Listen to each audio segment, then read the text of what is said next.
aturan itu wajib diikuti. Kalau di drakor-drakor mengatakan, kenapa kamu bicara santai dengan saya? Saya lebih tua 1 tahun. Bayangin. Orang Korea yang katanya sangat modern saja, sangat menghargai bagaimana berkomunikasi dengan orang lain. Sudah pernah nonton drakor? Petik yang baik-baiknya, oke? Kemudian terakhir, genre, genre, ragam. Kamu lagi dalam situasi harus beragam apa? Kalau dengan dosen di ruang kelas formal dong. Betul? Betul, Bu. Biar dosen kepada mahasiswanya santai, Anda partisipannya jauh. Anda mahasiswa, beliau dosen. Maka Anda harus mempertahankan keformalitasan Anda. Paham? Paham, Bu. Beda misalnya Anda ketemu dosen Anda di pasar. Anda sedang berbelanja, dosen Anda berbelanja. Situasinya pasar. Genre bahasa pasar mungkin mempengaruhi. Genre berbahasa akrab mungkin mempengaruhi. Sehingga Anda pilih kata-kata yang lebih akrab. Tapi di ruang kelas, nah menurut Anda kita berzoom ini ragam yang mana ya? Yang formal, Bu. Yang formal, bagus. Jadi di ruang kelas, siapapun dosen Anda, sesantai apapun beliau, Anda harus sadar bahwa partisipan Anda jauh. Hubungan partisipannya jauh, betul? Sama seperti bos dengan bawahan. Bos dengan buruh, sama nggak? Sama. Harusnya sama. Tapi karena kan tidak ada struktural. Dosen sia-sianya kenapa? Berakrab ria dengan mahasiswa. Ya. Bercampur kode, alih kode ketika berbahasa. Kenapa? Karena dosen bukan bos. Gitu loh. Tidak mendudukkan diri sebagai bos. Tapi bukan berarti Anda, nah gitu loh, memilih berlaku santai gitu. Dosen berlaku santai bukan berarti Anda berlaku santai gitu maksudnya. Ya, paham maksud saya? Paham, Ibu. Jadi derajat santai harus dihitung sendiri ya. Kapan santai sopan, kapan santai yang tidak sopan. Karena apa? Kesantunan berbahasa adalah ilmu. Ada studinya sendiri. Setelah ini kita belajar itu. Setelah ini maksudnya di mata kuliah wacana. Ya, kita akan belajar teks-teks itu. Jadi sebelum belajar wacana, yuk kita perhatikan makna-makna kata yang kita lontarkan. Karena kata itu akan dipakai di kalimat. Itu alat komunikasi. Nanti dipakai di teks, di wacana. Wah tambah gede dong. Ya, tambah gede konteksnya. Sehingga kata-kata yang Anda lontarkan makin bermakna. Makin kelihatan maknanya. Kenapa? Karena dia nggak cuma punya mana kamus. Dia punya berbagai jenis. Dia punya berbagai relasi. Dia punya berbagai komponen. Bahkan mungkin punya kelompok medan maknanya masing-masing.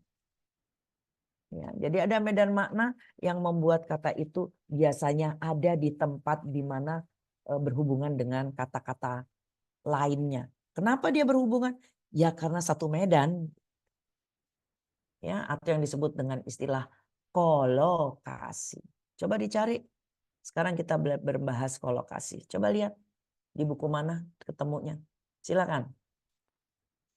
Cari, baca, nanti saya kembali ke Anda. Oke? Yuk buka kameranya semua, berfoto semuanya. Sambil mencari yang Ibu maksud. Ya. Nanti Ibu kembali lagi, Anda udah dapat. Seperti apa yang disebut medan makna, berikan contohnya sebanyak mungkin. Ya. Yang berhubungan satu medan. Oke, sambil Ibu ngobrol begini, sambil buka kameranya. Siapa yang bertanggung jawab membuat dokumentasi segera?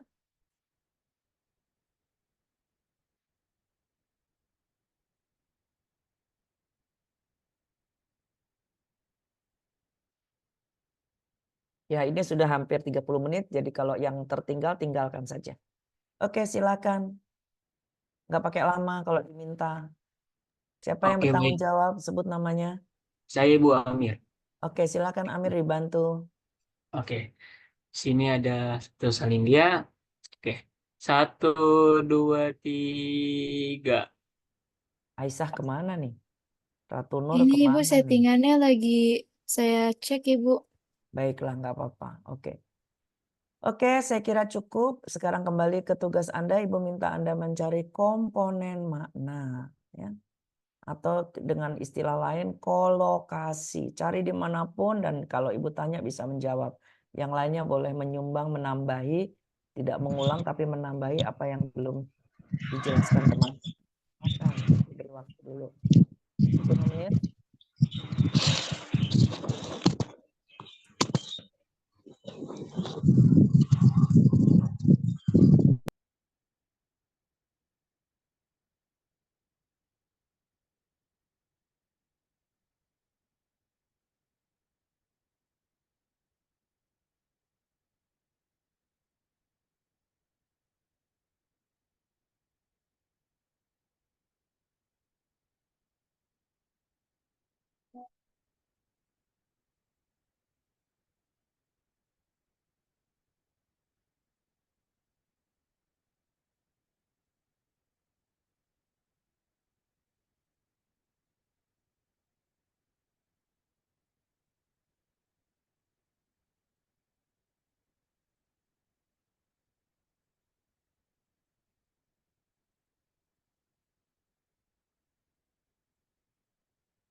Oke.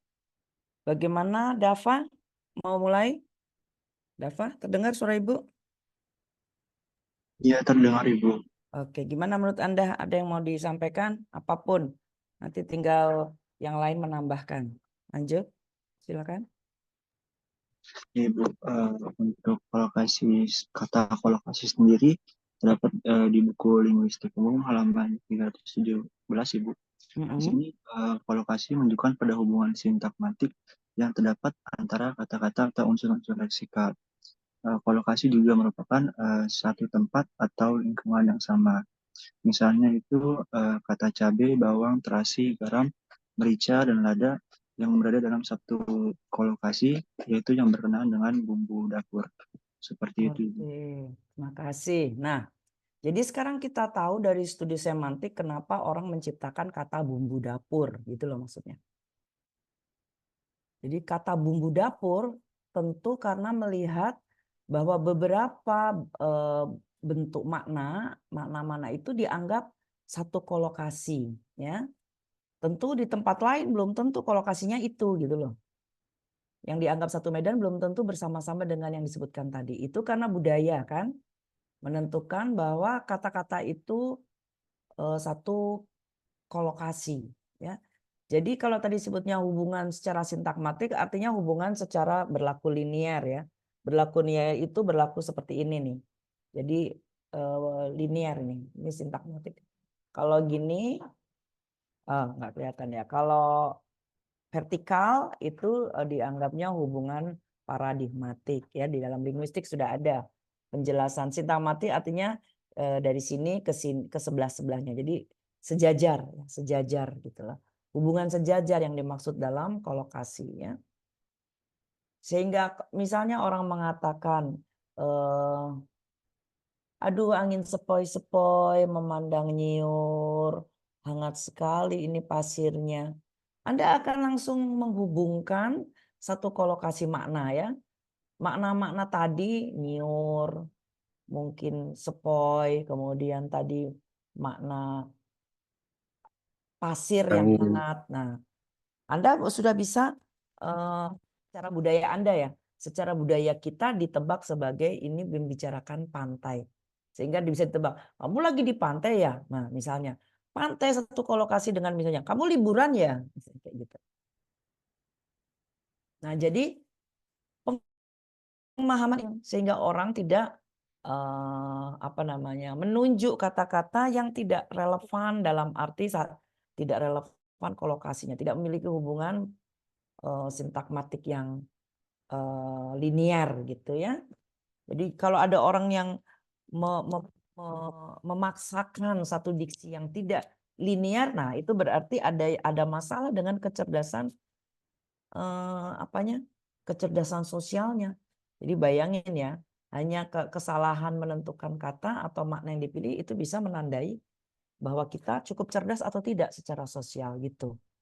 Karena bahasa itu kecerdasan, ya. Nah, jadi seperti itu kira-kira pentingnya memahami kata-kata yang berkolokasi.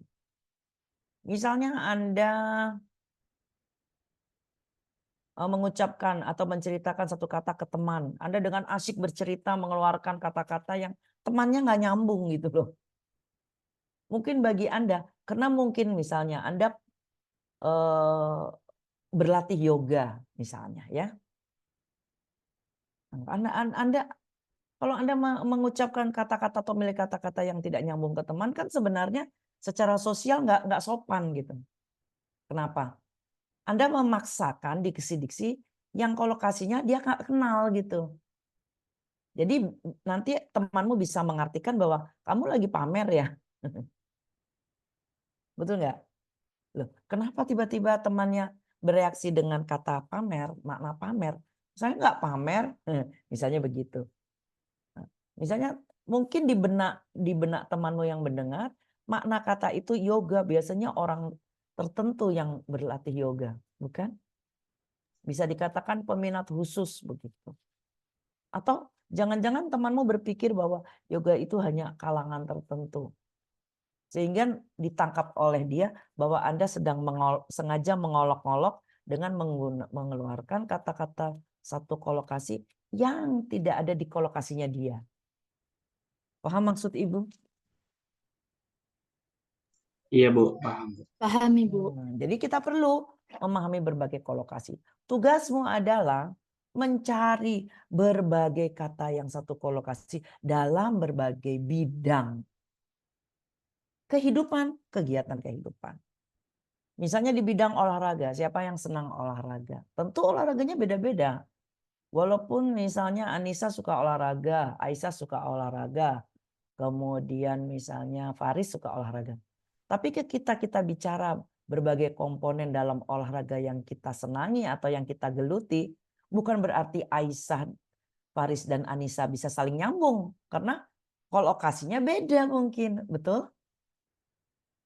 Iya, Bu. Betul, Ibu. Benar, Ibu. Walaupun sama-sama tema olahraga. Ya. Nah, jadi misalnya ya, ada yang senang olahraga, tapi beda sama yang saya nge-gym misalnya gitu ya. Waduh. Apa ya kata bahasa Indonesianya itu nge-gym? Nah, artinya berarti dia pergi ke pusat olahraga. Pusat latihan lah gitu ya. Bukan sekedar olahraga secara mandiri. Nah, di pusat olahraga berarti kan ada anggota keanggotaan. Ada membayar keanggotaan. Ada latihan khusus bagi anggota. Ada pelatih khusus bagi anggota. Nah, jika tiba-tiba Anda mengeluarkan kata-kata satu kolokasi yang berhubungan dengan nge-gym, walaupun Anda tahu teman Anda juga adalah penggemar olahraga, tapi bisa saja kolokasinya nggak sama. Dan kalau Anda dengan tenangnya nyerocos misalnya ya mengeluarkan diksi-diksi itu, Anda hanya dianggap sebagai Anda lagi pamer ya. Walaupun padahal Anda nggak pamer, Anda betul-betul sedang menceritakan yang berhubungan dengan kegemaran Anda. Toh teman Anda juga adalah olahragawan misalnya. Nah, jadi tugas Anda adalah mendata sebanyak mungkin. Setiap orang harus punya lokasi. Kemudian ngecek apakah satu kata dan kata lainnya yang saling berkolokasi itu memiliki sinonim enggak ya? Ada sinonimnya enggak kata-kata di antara kata-kata berkolokasi tadi? Oke, kalau kita bilang bumbu dapur, pergi ke tukang sayur. Dia akan menawarkan, ini artinya satu bungkus yang ada bumbu dapur beberapa macam. Padahal mungkin bukan itu yang kita maksud, bumbu dapur yang lain misalnya. Jadi misalnya Anda konteksnya apa? Oh, Indomaret misalnya. Indomaret yang bukan ada kategori fresh. Atau ke Alfa yang bukan kategori Alfa Midi misalnya. Anda mengatakan ada bumbu dapur, terus kata pelayannya bilang ada, apakah kolokasinya sama dengan yang kita maksud bumbu dapur ketika kita bertanya ke tukang sayur yang lewat depan rumah? Bagaimana Beda, menurut? Ibu. Bisa aja berbeda. Tamara, kalau kamunya ke tukang sayur depan rumah, kira-kira bumbu dapur disodori apa dan berisi apa aja? Bumbu dapurnya itu nggak dalam bentuk kemasan kalau di dekat rumah saya, Ibu.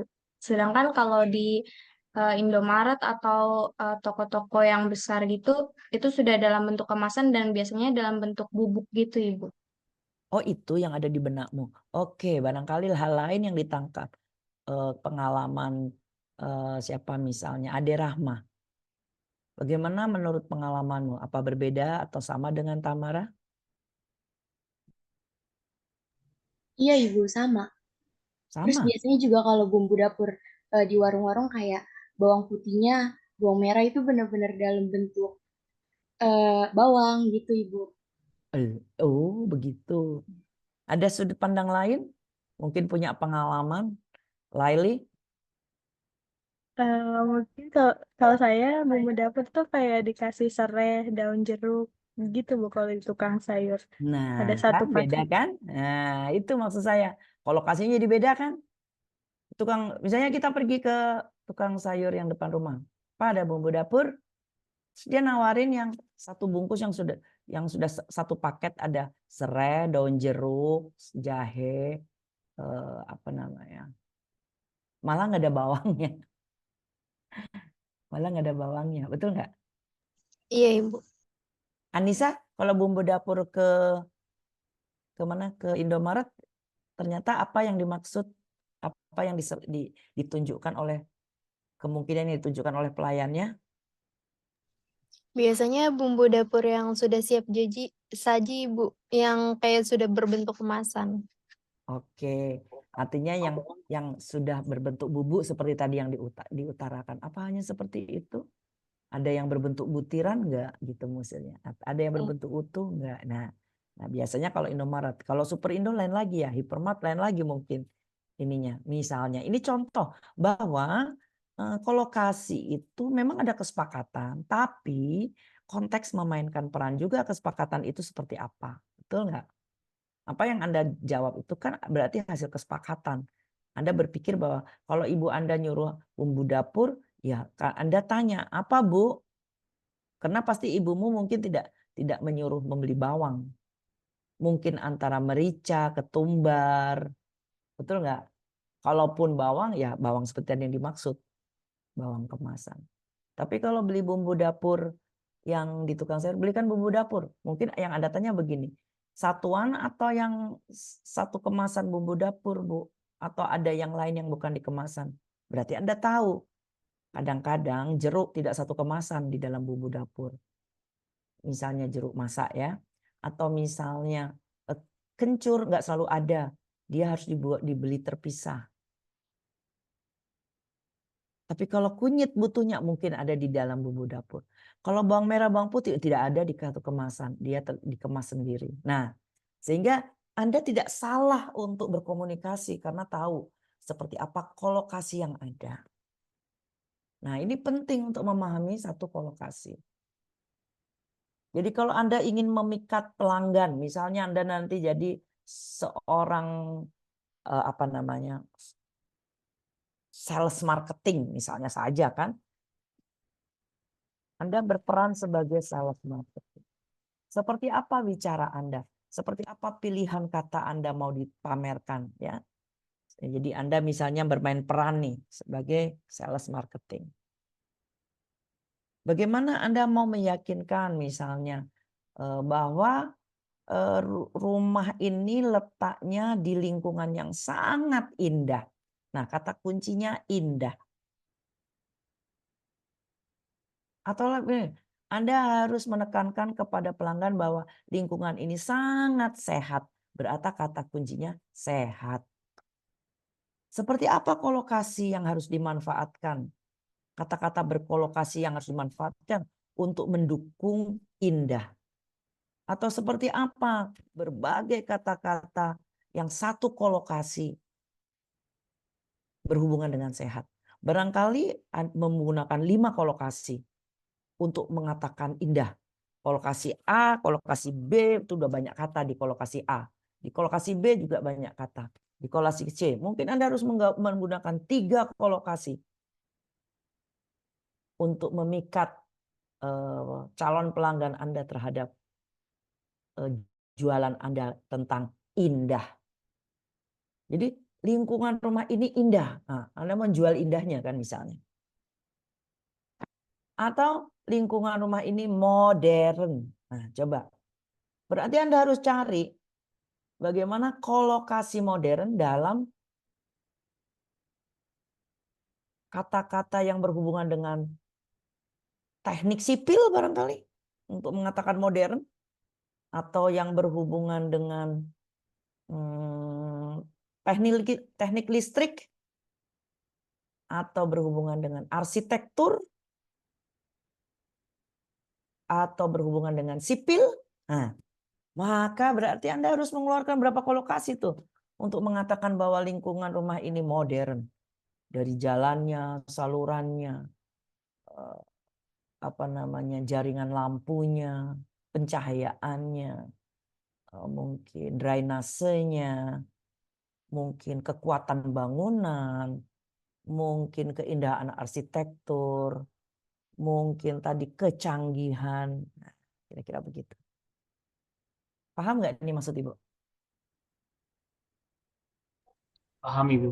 Oke, tambahin yang tadi sudah dikemukakan pertama tadi, tambahin yang belum masuk penjelasan. Silakan Zakiah. Iya Ibu, mengenai kolokasi makna, saya sudah baca di buku semantik halaman 113. Jadi yang saya temukan itu dalam pembicaraan tentang jenis makna ada juga istilah kolokasi, yaitu jenis makna kolokasi. Yang dimaksud di sini adalah makna kata yang tertentu berkenaan dengan keterikatan kata tersebut dengan kata lain yang merupakan kolokasinya. Misalnya kata tampan, cantik, dan indah sama-sama bermakna denotatif bagus. Tetapi kata tampan memiliki komponen atau ciri makna yaitu laki-laki, sedangkan kata cantik memiliki komponen atau ciri maknanya laki-laki atau ciri maknanya bukan laki-laki yaitu melainkan perempuan, dan kata indah memiliki komponen atau ciri maknanya itu manusia.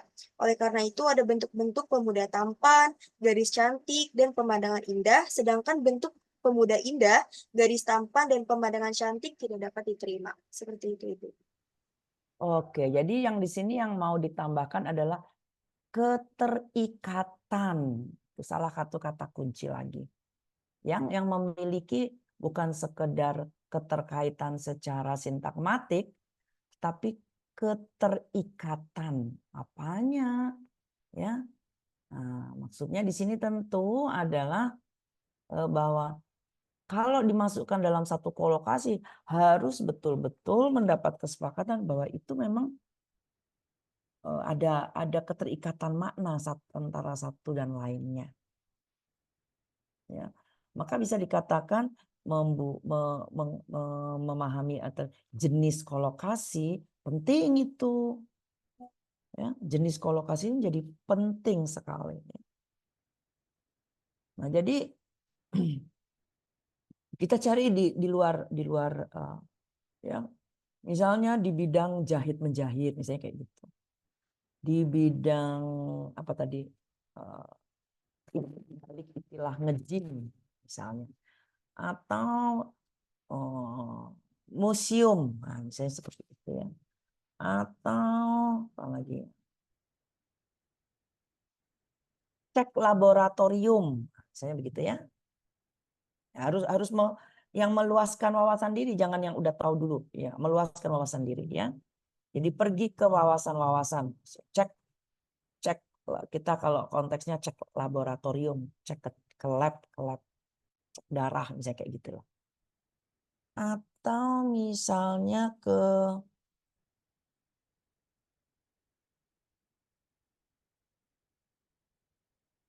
ke komunitas apa namanya lansia ya misalnya, atau apalagi misalnya ya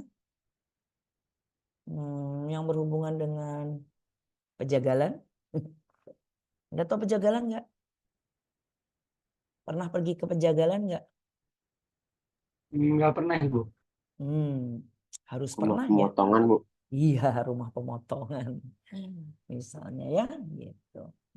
Kira-kira apa di lingkungan Anda yang sebenarnya bukan wilayah Anda, tapi Anda coba masuki dan coba pahami beberapa kolokasi yang ada di sana. Kolokasi tentang A, tentang B, kolokasi memiliki berbagai kata-kata yang dianggap tadi berkaitan atau berhubungan secara sintakmatik untuk membicarakan.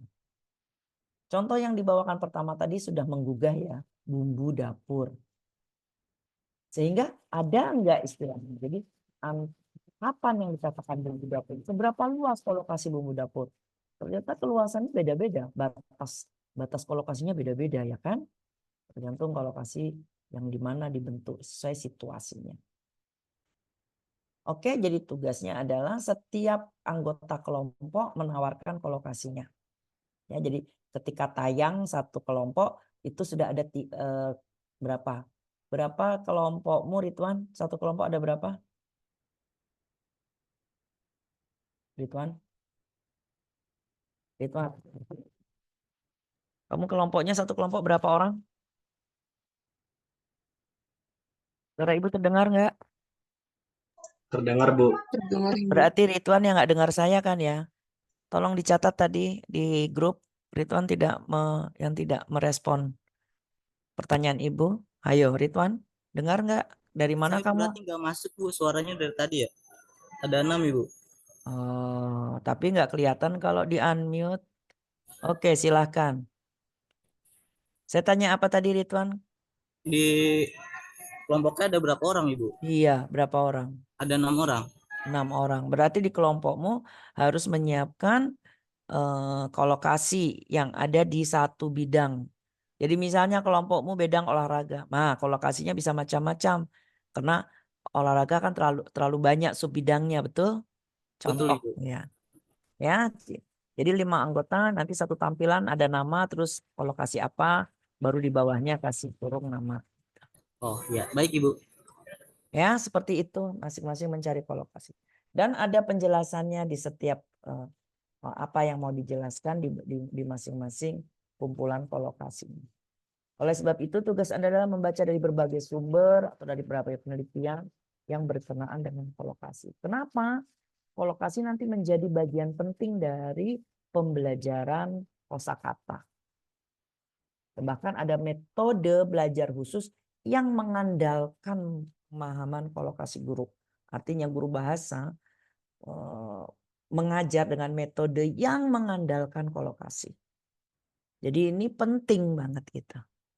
Jadi kolokasi nggak sekedar kata yang berkaitan. Kalau nggak berkaitan berarti dia bersinggungan dengan pembahasan sinoniminya misalnya. Atau bahkan antoniminya. Kan berkaitan tidak disebutkan berkaitannya secara apa. Tapi mungkin saja karena berhubungan secara cakupan misalnya hiponimi. Atau secara sinonim barangkali.